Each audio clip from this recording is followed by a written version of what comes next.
വിവാദങ്ങൾക്ക് നടുവിലാണിപ്പോൾ നടൻ വിജയ്. നടന്റെ അവസാന സിനിമയുമായി കണക്കാക്കപ്പെടുന്ന ജനനായകന്റെ റിലീസ് അനിശ്ചിതത്വത്തിലുമാണ്. സെൻസർ സർട്ടിഫിക്കറ്റ് ലഭിക്കാതെയാണ് റിലീസ് മുടങ്ങിയത്. പൊങ്കലിന് വിജയ് ചിത്രം പ്രേക്ഷകർക്ക് കടുത്ത നിരാശയുണ്ടാക്കി. രാഷ്ട്രീയത്തിലേക്ക് കാലെടുത്ത് വെച്ചപ്പോഴേ വിജയ്ക്ക് തടസ്സങ്ങളാണ് ഉള്ളത്. ഇനി മുന്നോട്ട് നയിക്കുമ്പോഴൊക്കെ തന്നെ ആശങ്കകൾ വിജയുടെ ആരാധകർക്കും ഒരുപാടുണ്ട്. രാഷ്ട്രീയത്തിൽ രൂപിക്കാനായില്ലെങ്കിൽ വിജയുടെ പ്രതിച്ഛായയ്ക്ക് വലിയ മങ്ങലേൽക്കുമെന്ന കാര്യത്തിൽ ഒരു സംശയമില്ല. ഇതിന്റെ വ്യക്തി ജീവിതം സംബന്ധിച്ചുള്ള ഗോസിപ്പുകളും ഒരു വശത്ത് നടന്നുകൊണ്ടേയിരിക്കുന്നുണ്ട്. ഭാര്യ സംഗീതയുമായി വിജയ് അകൽച്ചയിലാണെന്ന ഗോസിപ്പുകൾ ഒരുപാട് കാലമായി വന്നുകൊണ്ടിരിക്കുന്നു. ഏറെക്കാലമായി ഇവരെ ഒരുമിച്ച് കണ്ടിട്ട്.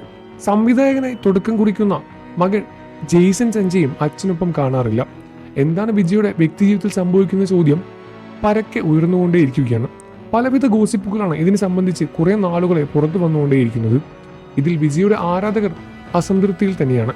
വിജയുടെ അതേപോലെ തന്നെ സംഗീതയുടെയും പഴയ വീഡിയോകളും വീണ്ടും പ്രചരിപ്പിച്ച് ഗോസിപ്പുകളെ ഇല്ലാതാക്കാൻ ശ്രമിക്കുന്നുണ്ട്. ഇത്തരത്തിലൊരു വീഡിയോ ആണിപ്പോൾ സോഷ്യൽ മീഡിയയിലൂടെ ശ്രദ്ധയും നേടിയത്.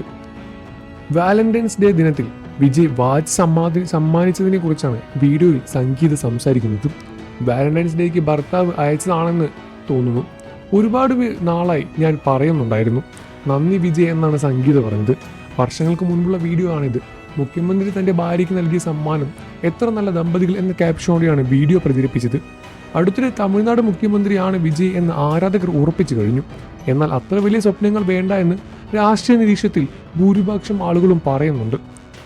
വാരിസ് എന്ന ചിത്രത്തിന്റെ ഓഡിയോ ലോഞ്ചിന് സംഗീത വരാതെയോടെയാണ് അഭ്യൂഹങ്ങൾ വന്നത്. വിജയും കുടുംബവും പ്രതികരിക്കാതിരുന്നതോടെ അഭ്യൂഹങ്ങൾ കൂടുകയും ചെയ്തു. സംഗീത ലണ്ടനിൽ തന്റെ വീട്ടുകാരുടെ അടുത്ത് പോയെന്ന് വരെ ഒരു ഘട്ടത്തിൽ അഭ്യൂഹങ്ങൾ വന്നിരുന്നു. 1999 വിജയ് സംഗീത വിവാഹം കഴിഞ്ഞത്. 2 മക്കളാണ് ഇവർക്കുള്ളത്. ഈ അടുത്തിടെ വിജയുടെ പിതാവ് എസ് ചന്ദ്രശേഖർ സംഗീതയെക്കുറിച്ച് ഒരു അഭിമുഖത്തിൽ പരാമർശിക്കാൻ വിസമ്മതിക്കുകയും ചെയ്തു. സംഗീതയെക്കുറിച്ച് ചോദ്യം വന്നപ്പോൾ ആ ചോദ്യം വേണ്ട എന്ന് എസ് ചന്ദ്രശേഖർ പറയുകയായിരുന്നു. ഇത് അഭ്യൂഹങ്ങൾക്ക് ആഴം കൂട്ടുകയാണ് ചെയ്തിരിക്കുന്നത്. എന്നിരുന്നാലും വിജയ്ക്ക് സംഗീതയ്ക്കും എന്താണ് സംഭവിച്ചത് എന്ന കാര്യത്തിൽ ഇപ്പോഴും വലിയ രൂപത്തിൽ ഒരു ഉറപ്പം കിട്ടിയിട്ടില്ല. എന്നിരുന്നാലും ഭാവി വിജയ് മുഖ്യമന്ത്രിയാകുമെന്ന തരത്തിലും ഒരുപാട് വാർത്തകളും വരുന്നുണ്ട്.